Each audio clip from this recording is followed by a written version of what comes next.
Chapter 2: The Sin of Monotony. One day, Henry was born from uniformity.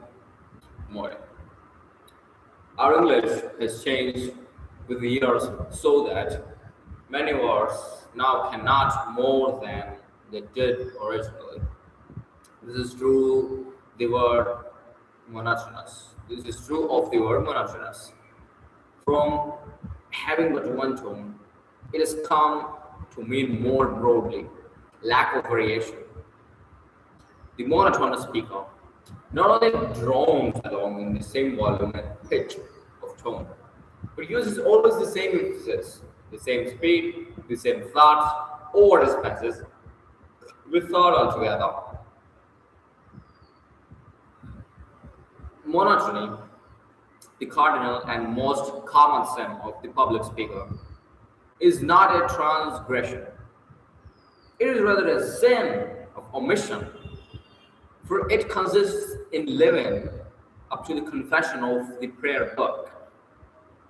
We have left undone those things we ought to have done.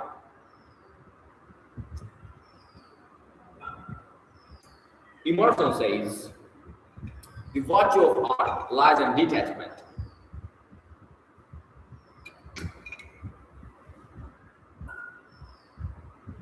It's sequestering one object from the embarrassing variety. That is just what the monotonous speaker fails to do. He does not detach one thought or phrase from another. They are all expressed in the same manner.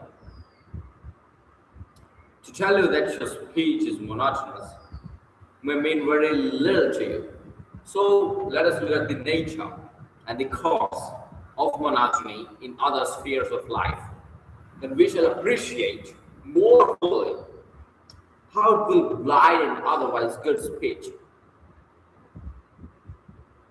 If the Victoria, pardon me, if the Victoria in the adjoining apartment grinds out just three selections over and over again, it is pretty safe to assume that your neighbor has no other thoughts. If a speaker uses only a few of his powers, it points very plainly to the fact that the rest of his powers are not developed. Monotony reveals our limitations and its impact on its victim. Monotony is actually deadly. It will drive the bloom from the cheek and the luster from the eye as quickly as sin, and often leads to viciousness. The worst punishment that human ingenuity has ever been able to invent is extreme monotony, solitary confinement. Lay a marble on the table and do nothing 18 hours of the day, but change that marble from one point to another and back again. And you'll go insane if you continue long enough. So this thing that short lives and is used as the most cruel of punishments in our prisons is a thing that will destroy all the life and force of a speech. Avoid it as you would shun a deadly dull war. The idle rich can have half a dozen homes, command all the varieties of foods gathered from the four corners of the earth, and sail for Africa or Alaska at their pleasure. But the poverty-stricken man must walk or take a streetcar. He does not have the choice of yacht, auto, or special train. He must spend the most of his life in labor and be content with the staples of food market.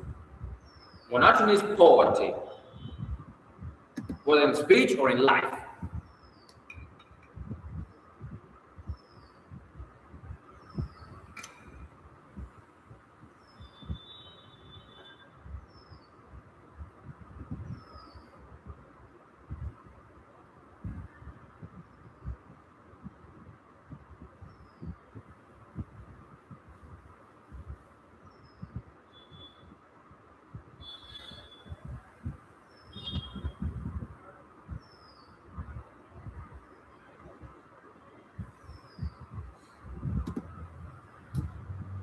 Strive to increase the variety of your speech as the businessman labors to augment his wealth.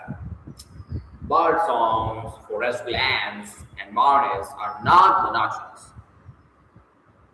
It is the long rows of brownstone fronts and the miles of paved streets that are so terribly sick, terribly sick. Nature in her wealth gives us endless variety. Man, with its limitations, is often monotonous. Get back to nature in your methods of speech making. The power of variety lies in its pleasure giving quality. The great truths of the world have often been couched in fascinating stories, less miserables. For instance, if you wish to teach or influence men, you must please them first or last. Strike the same note on the piano over and over again. This will give you some idea of the displeasing, jarring effect monotony has on the ear. The dictionary defines monotonous as being synonymous with wearisome. That is, putting it mildly, it is maddening. The department store pride, Prince Academy, does not disgust the public by playing only the one tune. Come buy my wares. He gives recitals on a 125,000 organ, and the pleased people naturally slip into a buying mood.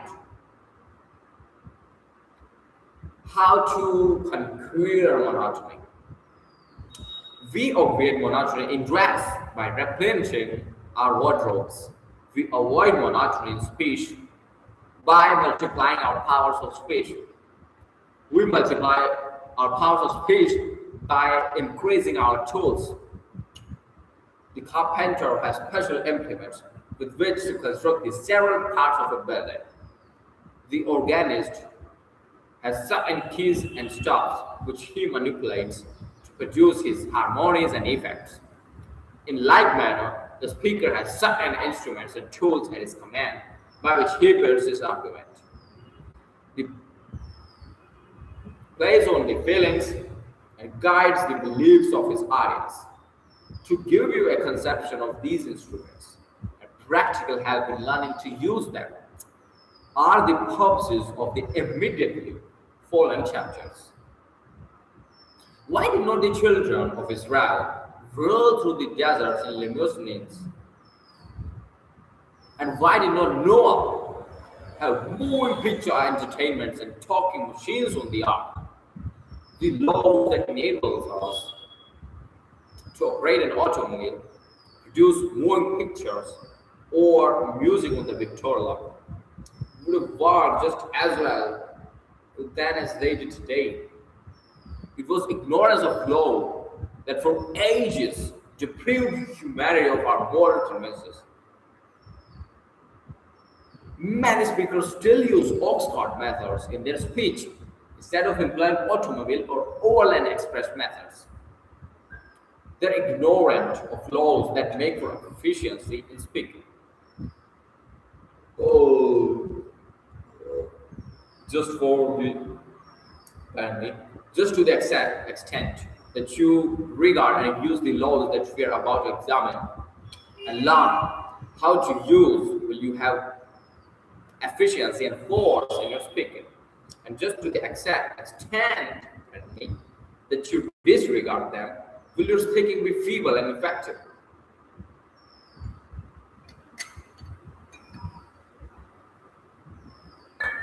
We cannot impress choose truly upon you the necessity for a real working mastery of these principles. They are the very foundations of successful speaking. Get your principles right, said Napoleon, and the rest is a matter of detail. It is useless to shoe a dead horse, and all the sound principles in Christendom will never make a loud speech out of a dead one. So let it be understood that public speaking is not a matter of mastering a few dead rules. The most important law of public speech is the necessity for truth, force, feeling, and life. Forget all these, but not forget all else, not this, not that.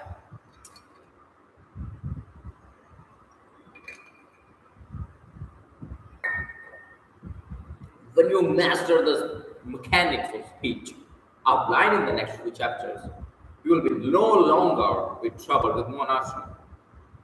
The complete knowledge of these principles and the ability to apply them will give you great variety in your powers of expression.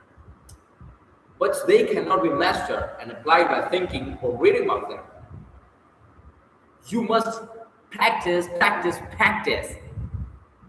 If no one else will listen to you, listen to yourself. You must always be your own best critic and the severest one of all. Severest one of all. And the severest one of all. The technical principles that we lay down in the following chapter are not arbitrary are not arbitrary creations of our own. They are all founded on the practices that good speakers and actors adopt, either naturally and unconsciously or under instructions in getting their effects. It is useless to warn the student that he must be natural. To be natural, maybe to be monotonous. The little strawberry up in the Arctic with a few tiny seeds and an acid tank is a natural variety. But it is not to be compared with the improved variety that we enjoy here. The dwarf oak, the rocky hillside is natural, but a poor thing compared with the beautiful tree found in the rich, moist bottom lands. Be natural, but improve your natural gifts until you approach the ideal. For we must strive after idealized nature in fruit, tree, and speech.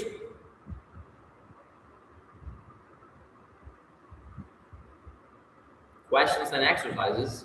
What are the causes of monotony? According to me, monotony is produced by if our mind is somewhere else, or we are not practicing enough, or we don't care about rhythms at all. If we are fucking dog, we're losers. That causes monotony. If you're nervous, that causes monotony too.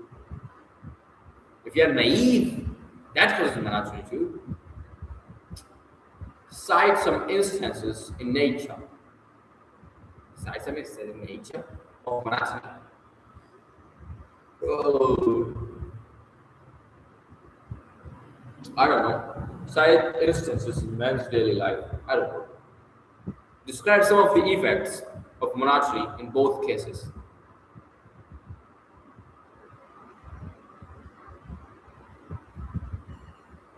Okay. I want to move to question number 2 again. Cite some instances in nature. Do you mean instances by instances that anything? Okay. I want to talk about rainbow. Just rainbow. The rainbow has 7 colors. It appears just after rain has finished or is about to finish. It has happened due to scattering of light because of the moisture and water drops present in the air.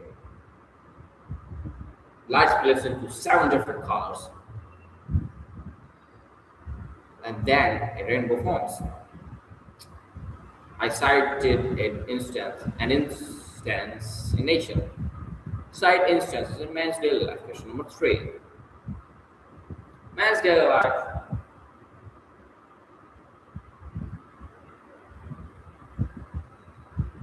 Let us define morning waking up. A man wakes up, becomes fresh, go to toilet, and brushes his teeth, and then he takes a shower. Then he eats food or or his job, whatever. I don't know if I answered this question right, but as much as I understood them, I answered them according to my understanding. Question number 4 is describe some of the effects of monotony in both cases. In the chapter, from the chapter, I will copy from the chapter. In nature, birds sing song. All are not monotonous. Okay, I have to explain the effects of monotony in nature. There's hardly a monotony in nature, according to my knowledge, because this chapter told me that nature is not monotonous. So I can't point that out, point any monotony in nature. In man's daily life, the monotony is just the example told in the book, as told in the book, that if you say a person to move a model from one place to another place for a whole day, for 18 hours a day, he will freak out. He will go mad. That is the effect of monotony. That is monotony. Question number 5. Read aloud some speech without paying particular attention to its meaning or force.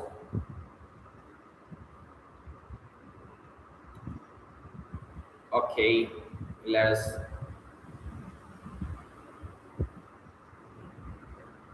find a speech. Give me a speech. Random event. Full script. I just want to practice speech giving. In Elijah Michelson style. Just give me outline. I want to give speech to my own way. Let us give a speech, man.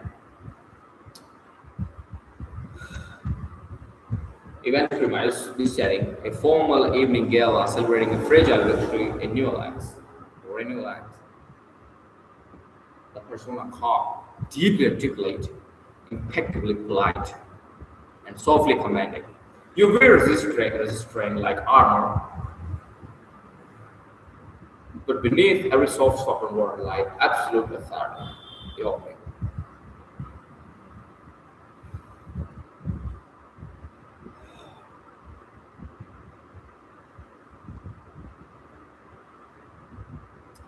I welcome you all to this event. We are here to celebrate the absolute victory of our ally. Gentlemen,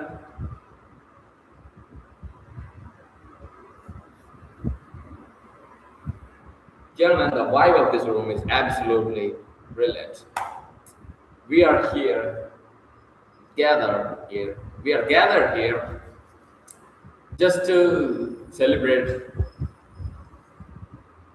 our most wonderful allies' victory in the field of XYZ. The philosophical foundation, time and legacy. To find the theme, reflect on the passage of time.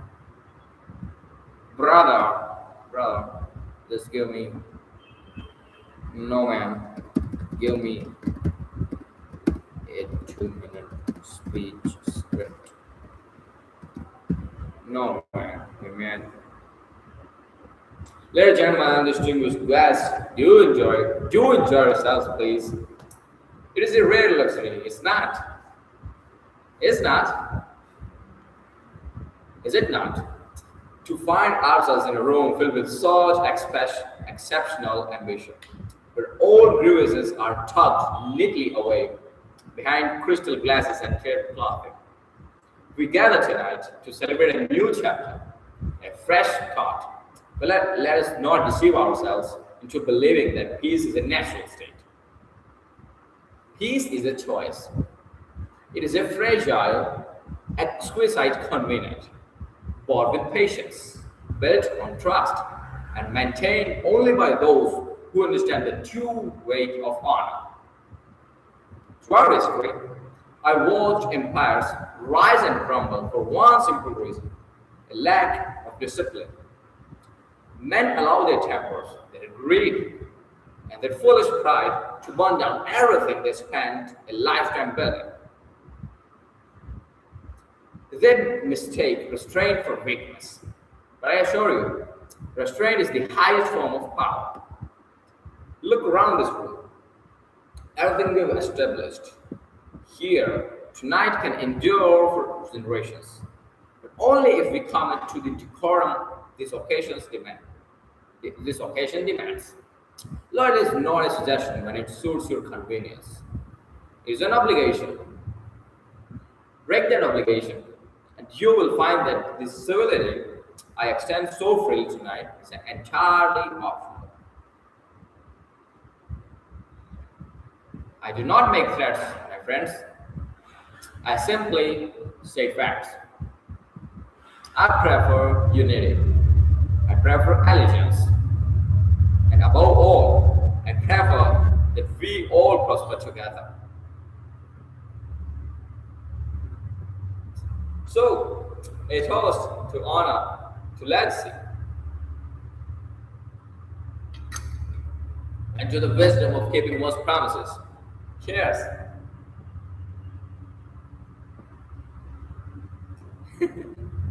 Ciao. Okay.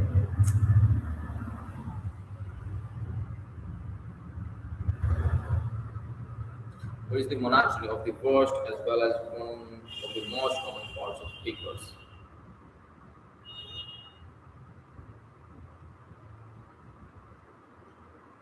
Why is monotony one of the worst as well as one of the most common faults of speakers?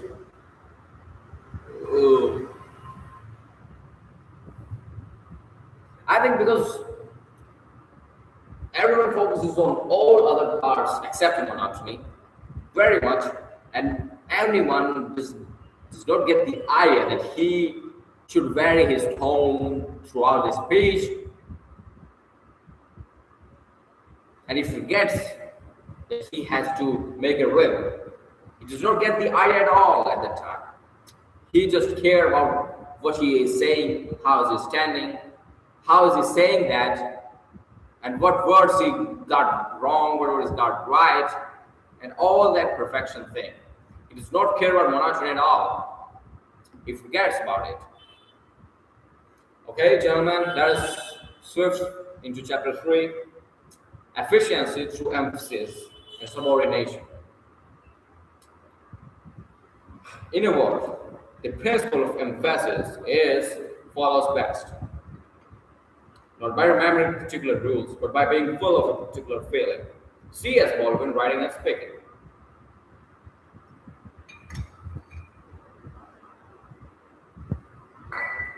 The gum that scatters too much do not bag the birds.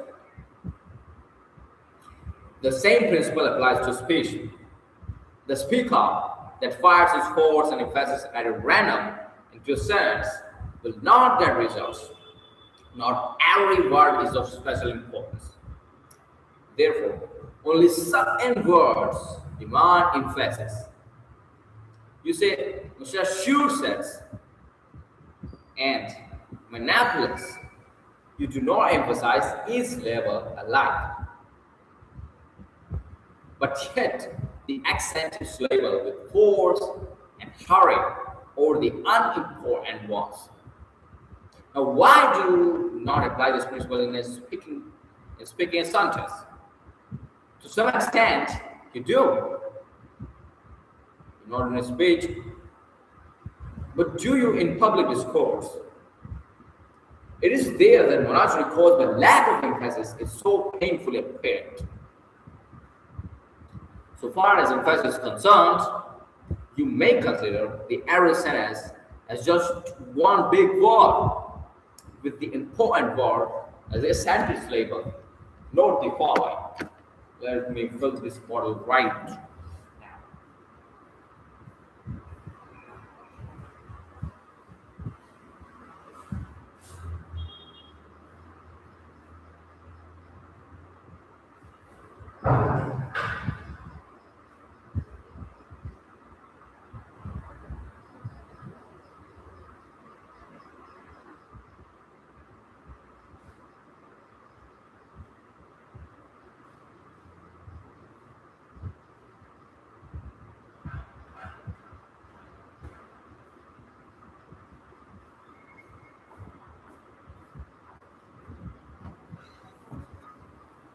of the following. Destiny is not a matter of chance, it is a matter of choice. You might as well as say Massachusetts, emphasizing every labor equally, as to lay equal stress on each word in the foregoing sentences. Speak it aloud and see. Of course, you'll want to emphasize destiny,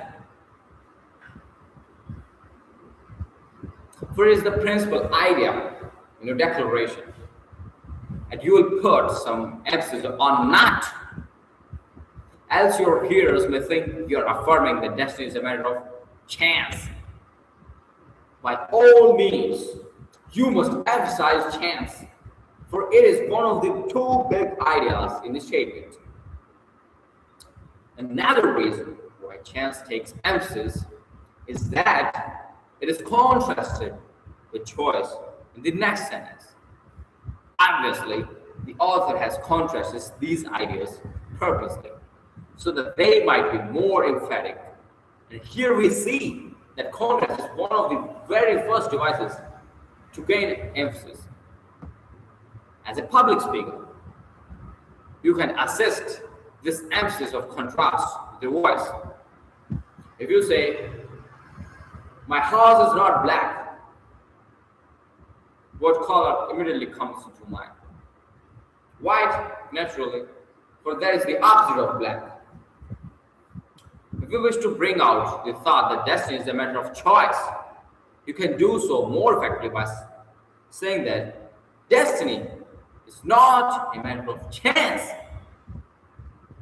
It's not the color of the horse impressed upon us more emphatically when you say, my horse is not black, it's white. Then it would be by hearing you answer immediately that your horse is white. In this second sentence of this statement, there is only one important word. Choice. It is the one word that positively defines the quality of the subject being discussed. And the author of those lines desired to bring it out emphatically, as he has shown by contrasting it with another idea. These lines then read like this. Destiny is not a matter of chance, it's a matter of choice. Now read this over, striking the words and characters with a great deal of force.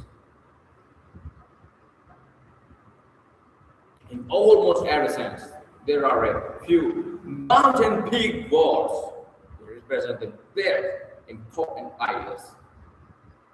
When you pick up the evening paper, you can tell at a glance which are the most important news articles. Thanks to the editor, it does not tell about a hold-up in Hong Kong in the same size type as he uses to report the death of 5 firemen in your home city. Size of type is his device to show emphasis in bold relief.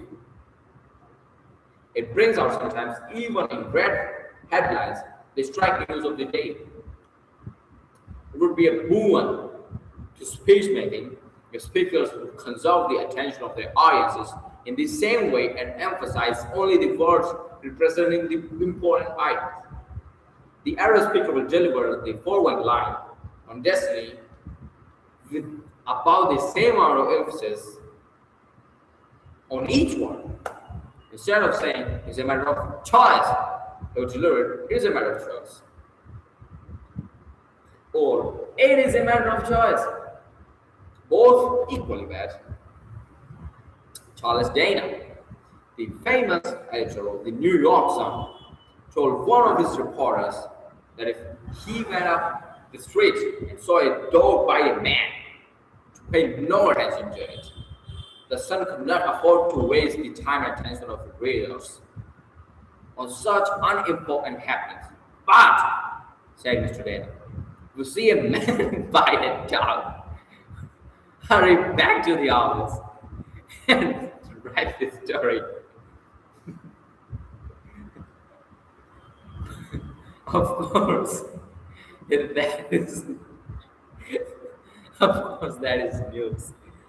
That is admissible. Now the speaker says, it is a matter of choice. It's putting too much emphasis on things that are no more important to metropolitan readers than dogfight.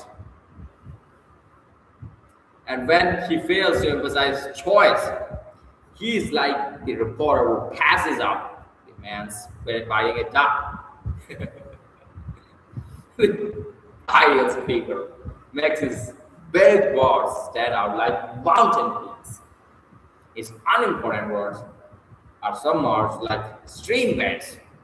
His big thoughts stand like huge oaks. His ideas of no special value are merely like grass around the tree. From all this, we may deduce this important principle emphasizes the matter of contrast and comparison. Recently, the New York American featured an editorial by Arthur Brisbane. Not the following, printed in the same type as given here. We do not know what the president thought when he got the message, or what the elephant thinks when he sees the mouse, but we do know what the president did. The words thought and did immediately catch the reader's attention because they are different from the others, not especially because they are larger. If all the rest of words in sentence were made 10 times as large as they are, and did and thought were kept at their present size, they would still be emphatic because different. Take the following from Robert Chambers' novel, The Business of Life. The words you had, would are all emphatic because they have been made different. He looked at her in angry astonishment. Well, what do you call it if it isn't cowardice to slink off and make it defenseless girl like that? Did you expect me to give you a chance to destroy me and poison Jacqueline's mind? If I'd been guilty of the thing with which you charge me, but I've done would you been cowardly, otherwise unjustified. A Fifth Avenue bus would attract attention up at Manuscore 4, New York, while one of the aux trains that frequently pass there would attract attention of the Fifth Avenue. To make it more emphatic, they deliver it differently from the manner in which the words surrounding it are delivered. If you've been talking loudly, utter the emphatic word in a concentrated whisper. You have intense emphasis. If you've been going fast, go very slow on the emphatic word. If you've been talking on a low pitch, jump to a high one on the emphatic word. If you've been talking on a high pitch, take a low one, your emphatic utterance. Read the chapters on inflection, feeling, pause, change of pitch, change of tempo. Each of these will explain in detail how to get emphasis to the use of a certain principle. In this chapter, however, we are considering only one form of emphasis, that of applying force to the important word and subordinating the unimportant words. Do not forget, this is one of the main methods that you must continually employ in getting your effects. Let us not confound loudness with emphasis. To yell is not a sign of earnestness, intelligence, or feeling. The kind of force that we want to apply to the emphatic word is not entirely physical. True, the emphatic word may be spoken more loudly, or it may be spoken more softly. But the real quality desired is intensity, earnestness. It must come from within, outward. Last night, a speaker said, the cause of this country is not lack of education, it's politics. He emphasized cause lack education, politics. The other words were hurried over and thus given no comparative importance at all. The word politics was flamed out with great feeling as he slapped his hands together indignantly. His emphasis was both correct and powerful. He concentrated all our attention on the words that meant something, instead of holding it up on such words as of this, a, of, it. What did you think of a guy who agreed to show New York on a stranger and then took up his time visiting Chinese laundries and boot blackened parlors on the side streets? There is only one excuse for speakers asking the attention of his audience.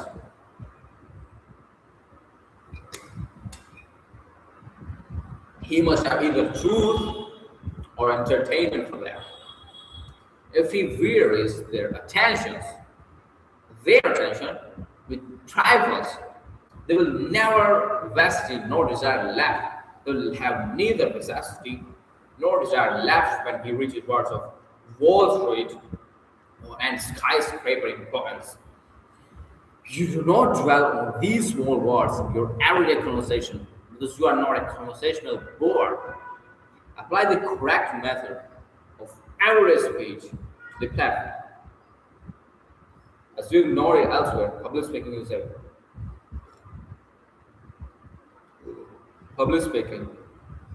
very much like conversation enlarged. Sometimes, for big emphasis, it is advisable to lay stress on every single syllable in a word, as absolutely as in the following sentence. I absolutely refuse to grant your demand. Now and then, this principle should be applied to an emphatic sentence by stressing each word. It is a good device for exciting special attention, and it furnishes a pleasing variety. Patrick Henry's notable climax can be delivered in that manner very effectively. Give me liberty, give me death. The italicized part of the following might also be delivered with this every word emphasis. Of course, there are many ways of delivering it. This is only one of several good interpretations that might be chosen. Knowing the price we must pay, the sacrifice we must make, the burdens we must carry, the assaults we must endure.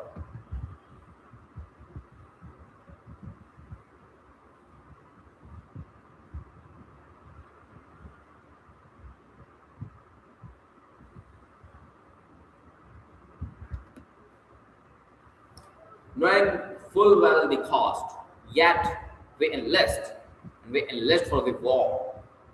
For we know the justice of our cause. We know too its certain triumph.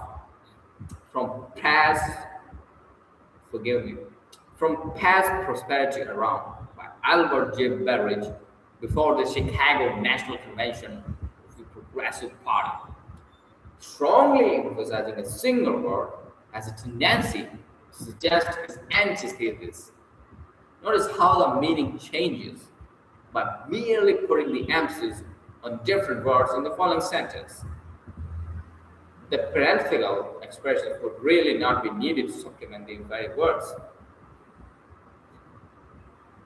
I intended to buy a house this spring.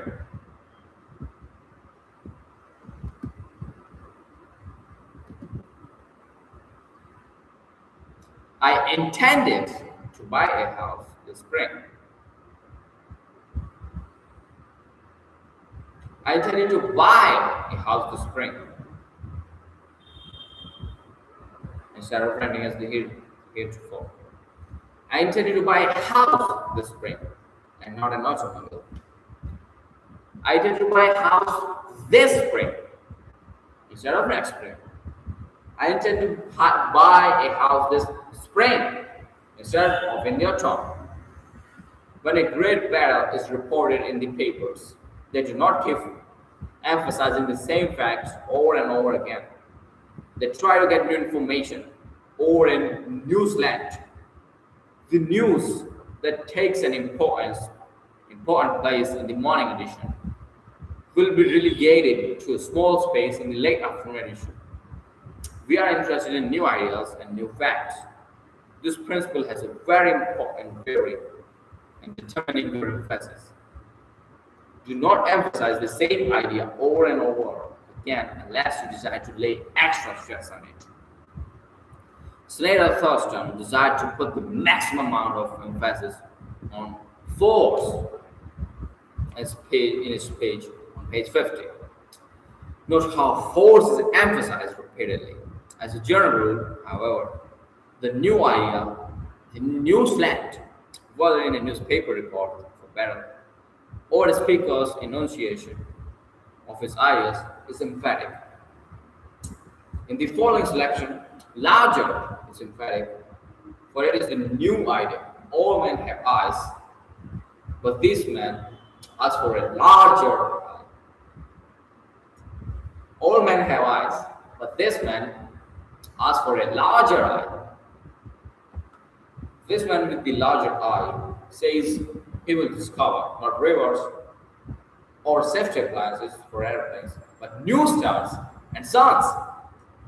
New stars and suns are hardly as emphatic as the word larger.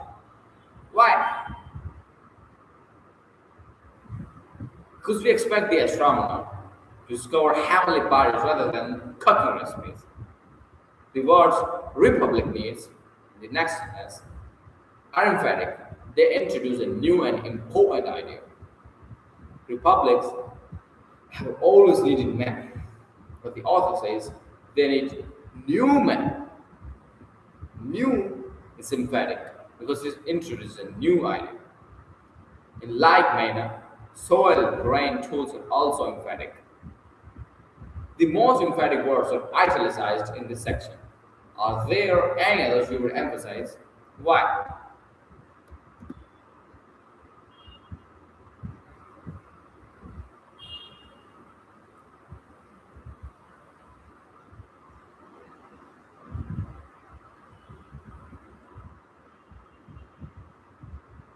The old astronomers say, give me a larger eye, and I will discover new stars and suns. This is what the Republic needs today.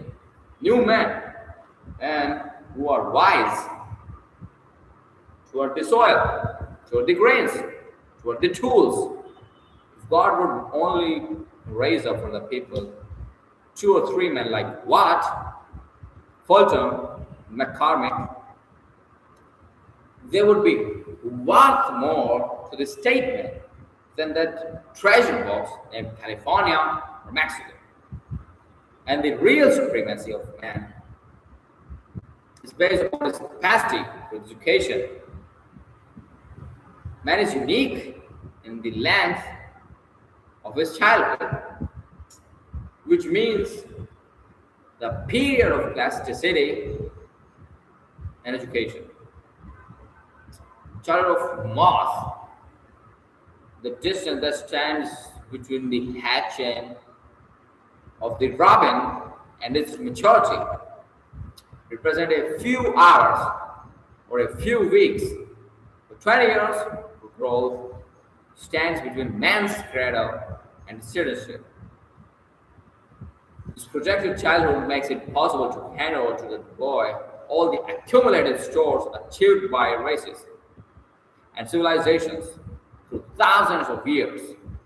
Anonymous.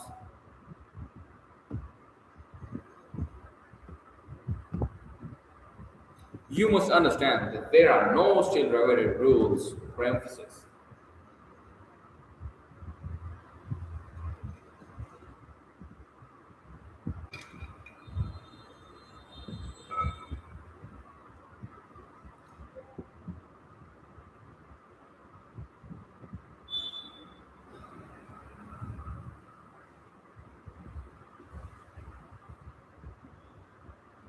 It is not always possible to designate which word must and which word must not be emphasized. One speaker will put one expression on a speech, another speaker will use different emphasis to bring out a different interpretation. No one can say that one interpretation is right and the other is wrong. This principle must be borne in mind in all our mind exercises. Here, your own intelligence was guide greatly to profit. Questions and exercises.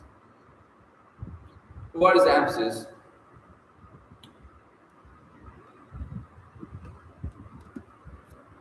What is emphasis? Emphasis, if we say emphasis in the sense of giving emphasis to a word, then the word which is spoken differently from the neighboring words, then we call that we gave emphasis to that word. We gave a different force. We gave a different look to that word in our speech. Describe one method of destroying monotony of thought presentation. By giving emphasis, what relation does this have to the use of the voice? I don't know. Which word should be emphasized, which subordinated in a sense? The words which are important, the word which introduce a new idea, the word that bring contrast, and more. Read the selections on page 15. One is specifically emphasizing the important words. Here again, changing the slide. What is the effect? I think the meaning changes, but I'm not reading that again. Number 6. Read some sentences repeatedly, emphasizing a different word each time, and show how the meaning is changed, as in done on page 22. No. What is the effect of a lack of emphasis? If you lack emphasis, the real idea you want to preach loses, gets lost. You cannot pass the right idea to the people without giving emphasis. People will misunderstand you. People will make hundreds of different interpretations of your speech. Number 8, read the selections on page 30 and 48, emphasizing every word. What is the effect? The emphasis, I don't know. When is it permissible to emphasize every single word in a sentence? When you're saying something a lot more important thing, when a big, greatly important thing, not the emphasis and subordination of conversation with which you are well made. Why? Just as an improvement, I will try that. From a newspaper magazine, clip a report of an address or a biographical, I don't know. 12. In the following passage, would you make any changes to the author's marking for emphasis? Where? Why? Bear in mind, not that all words marked by the same degree of emphasis. In the wide variety of emphasis, and in the nice shading of gradations, lie the excellence of poetic speech. I would call him Napoleon. Napoleon made his way to empire over broken arms and through a sea of blood.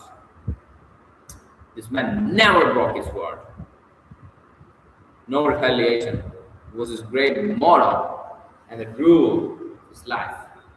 And the last word uttered to his son in France was this: my boy, you will one day go back to Santo Domingo.